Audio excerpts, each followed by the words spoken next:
Todo lo que vemos y nos rodea está formado por sustancias o materiales. Uno de los cuatro grupos principales de estos materiales es el de los polímeros, material que simplemente visitando el supermercado lo encontramos en su mayoría de productos gracias a su flexibilidad para ser adaptado a múltiples usos como envases para alimentos y bebidas, artículos de limpieza, decorativos, útiles escolares, recipientes, juguetes, entre otros. En este video nos centraremos en la familia de los polímeros termoplásticos y compuestos en cuanto a su comportamiento a la deformación. Los termoplásticos están conformados por cadenas de macromoléculas lineales y flexibles llamadas monómeros. Cuando son sometidas a un ensayo de tensión, las cadenas se van acomodando a la carga dependiendo la relación de sus enlaces. Las cadenas se van estirando y deslizando de manera paralela al esfuerzo, formando la deformación permanente, hasta que el polímero llega a su límite de tensión y se fractura. Su comportamiento a la tracción está ligado a su estructura y composición, más factores externos, donde podemos dividirlos en cuatro tipos: dúctil, elastomérico, dúctil con encuellamiento y frágil. Si hablamos del comportamiento dúctil, este se puede producir en el poliestireno, donde se tiene un comportamiento estable de esfuerzo versus deformación, pasando por su límite elástico hasta llegar a su máxima resistencia a la tensión, finalizando con la ruptura, sin generar un encuellamiento representativo. Cuando su comportamiento es elastomérico o gomoso, se caracteriza porque a bajos esfuerzos podemos obtener deformaciones notorias, tanto en su zona elástica como plástica, hasta llegar a su punto de rotura. Tener deformaciones un 150% o más de su longitud inicial da como característica principal que puede absorber gran cantidad de energía antes de fallar. Ahora volviendo al comportamiento dúctil, pero cuando se presenta encuellamiento, el fenómeno de encuellamiento o estricción se genera por una inestabilidad cuando el esfuerzo al que es sometido el material supera su resistencia a la tensión. La deformación no sigue uniforme y en alguna región se deforma más que otras, generando una reducción local del área transversal. Generalmente en polímeros amorfos y semicristalinos, los fenómenos de ceder y estrecharse puede representarse similar al comportamiento de los metales, donde el incremento de fuerza tiende a permanecer constante, por lo tanto lo que se gane en longitud tiende a reducirse en área, significando que el cambio de esfuerzo debido a la deformación, o en otras palabras, el endurecimiento por el trabajo a tensión, va a ser igual a la resistencia del material, representado por la ecuación. Sin embargo, en este punto, la pérdida de resistencia por la disminución en el área de sección transversal puede terminar en fractura. La fabricación de materiales reforzados puede resultar con un comportamiento frágil. En los polímeros reforzados generalmente se define el polímero como la matriz blanda que conforma el material, mientras que las fibras o láminas son resistentes a la deformación y frágiles. La combinación de estos materiales termina resultando en un desarrollo e interacción compleja. Si analizamos por simulación, encontramos que las fallas comúnmente se presentan por separación o delaminación de los dos materiales, generando huecos o grietas. Ese problema de disgregación termina desestabilizando el material y generando la fractura.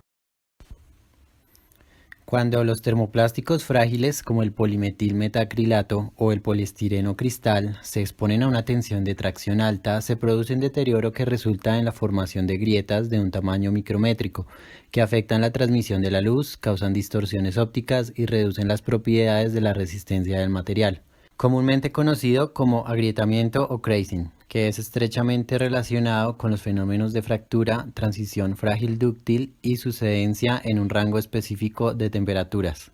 Este fenómeno se encuentra en una variedad de productos que van desde cristales de los aviones, techos translúcidos, hasta los cristales de los relojes.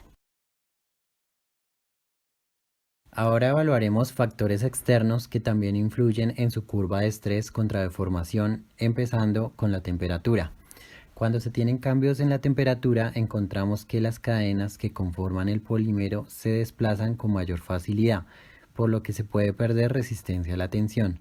Es decir, que a mayor temperatura, mayor deformación se puede conseguir. Hablando de la temperatura durante el ensayo de tracción, aparece un efecto adiabático en el área de formación plástica.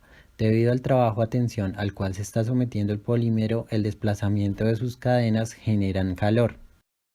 Los polímeros son generalmente malos conductores del calor, por lo tanto, cualquier calor generado debido a la deformación plástica puede causar ablandamiento local. En el caso de la fatiga, el calor puede disiparse con bastante facilidad a bajas tensiones y a bajas frecuencias, incluso en los polímeros. Sin embargo, puede producirse una cantidad significativa de ablandamiento en condiciones de altas velocidades de deformación y a carga cíclica. La velocidad y frecuencia a la cual esté sometido el termoplástico también influye en su respuesta a la deformación, donde encontramos que a mayores velocidades el comportamiento puede presentarse de una manera más rígida. Podemos comparar las respuestas relativas de los termoplásticos y materiales compuestos en las siguientes gráficas de esfuerzo versus deformación. Como vemos, tenemos respuestas rígidas, elastoméricas y dúctiles. Si comparamos la resistencia última a la tensión, encontramos que el termoplástico de mayor resistencia es el de la gráfica D, seguido por la gráfica E. Y la resistencia última a la tensión más pequeña la tendría la gráfica A. Si queremos evaluar cuál material presenta mayor rigidez, podríamos revisar el módulo de elasticidad, lo cual vamos a representar con una línea recta, obteniendo que la gráfica B es la que mayor rigidez presenta, seguida por la gráfica E. Y de últimas tendríamos la gráfica C como el material menos rígido. También podemos encontrar la ductilidad, la cual es la deformación sin romperse bajo la acción del esfuerzo. Encontramos que C es el más dúctil, seguido por E. Y de últimos tendríamos la gráfica B. Si evaluamos la tenacidad, que es la energía de formación total que es capaz de acumular un material antes de alcanzar la rotura, encontramos que la gráfica E es el más tenaz, seguido por la gráfica C, y el material que menos energía acumuló es el de la gráfica B. En los siguientes gráficos comparativos encontramos 8 diferentes termoplásticos y un compuesto de poliamida 66 reforzado con 30% de fibra de vidrio. En las dos gráficas están ordenados los materiales de izquierda a derecha de acuerdo al módulo de elasticidad. El material compuesto evidentemente muestra mayor resistencia a la tensión y módulo de elasticidad que los demás materiales. Si revisamos el PVC encontramos que tiene un comportamiento más rígido que los de su derecha, pero con una tensión más baja que la del PET o el poliestireno. Mientras que si evaluamos el policarbonato tenemos un bajo módulo de elasticidad pero una muy buena resistencia a la tensión, mucho mejor que el PET. Evaluaremos una aplicación industrial muy utilizada para la fabricación de botellas PET, que es el estiro soplado de preformas de manera semiautomática. Una máquina especialmente diseñada para este propósito vincula un control electrónico para monitorear múltiples variables como velocidades y tiempos de operación. La máquina está separada por dos módulos, el horno y una unidad de cierre y estirado. En el horno se instalan en sus bases giratorias las preformas PET, que están a temperatura ambiente. Esas preformas se calentarán por medio de unas lámparas infrarrojas donde se configura su potencia de acuerdo a la temperatura deseada en cada sección longitudinal de la preforma. Se busca que la preforma quede a una temperatura por encima de su transición vítrea, lo que permitirá que tenga el termoplástico un comportamiento viscoso. Como se observa, la preforma se retira de manera sólida del horno y se instala en el molde. Lo que sucede en su interior es que al momento de tener el molde a alta presión, un sistema de varillas de estiramiento y una presión de aire comprimido ingresan en la preforma obligándola a tener una deformación plástica permanente, quedando con el perfil del molde. El polímero cambió de estado amorfo a semicristalino por los esfuerzos generados en el cambio de forma, mejorando sus propiedades mecánicas y así poder resistir, por ejemplo, las presiones de las bebidas carbonatadas. Después que el plástico se enfría por conducción, el producto es retirado con su forma final. En este proceso se aprovecha la característica de flujo viscoso del PET. Para finalizar, hablo de la aplicación de las bandas de seguridad que ayudan a mantener el producto cerrado y también a evidenciar si el producto ya fue abierto. Pequeñas uniones deben ser calculadas para que se rompan con el torque generado por las manos al girar la tapa. La baja resistencia a la tensión del polipropileno o polietileno hace que se fracturen con facilidad.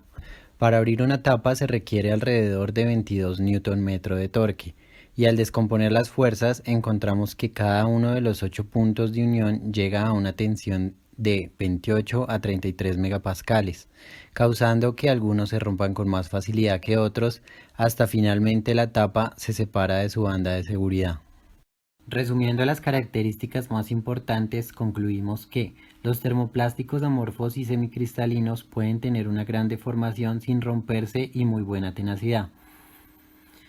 Generalmente tienen bajas resistencias a la tensión. Sin embargo, los plásticos reforzados mejoran sus propiedades mecánicas, pero se pierde absorción de energía. Finalmente, la temperatura influye inversamente proporcional a la rigidez y resistencia última que alcanzará el termoplástico.